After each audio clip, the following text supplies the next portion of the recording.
27শে November থেকে ননির পরীক্ষা শুরু হয়েছে। আজকে 11 তারিখ, এখনও পরীক্ষা শেষ হয়নি ওদের। 12ই ডিসেম্বর অবধি ওদের লেখা পরীক্ষা হবে। আর ড্রয়িং, ডান্স, ক্যারাটে এইসব নিয়ে একেবারে পরীক্ষা শেষ হতে 16 তারিখ।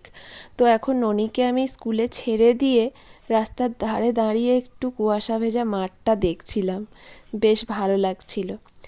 আজ আমাদের গ্রামেই একজনের বাড়িতে পুজো আছে, তো সেই পুজো বাড়িতে আমাদের নেমন্তন্ন আছে।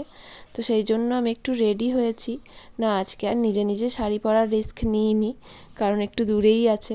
তো রাধাদি শাড়ি পরিয়ে দিয়েছিল। আর এখন আমরা পুজো বাড়িতে পৌঁছেও গেছি। আজকে এখানে মহাপ্রভু এসেছেন, আবার শীতলা মাও। তো দর্শন করে নিলাম আমরা ঠাকুরের। বেশ আয়োজন ভালোই হয়েছে। আমাদের এখানে এইভাবেই পুজো হয়, ঠাকুর আনতে হয়। যে ঠাকুর পুজো করতে চায় বাড়িতে মানুষ, সেই ঠাকুরকে এনেই পুজো হয়। তো আমার ছোট ছেলে ক্যামেরা স্টার্ট হতেই বদমাইশি শুরু করে দিয়েছে।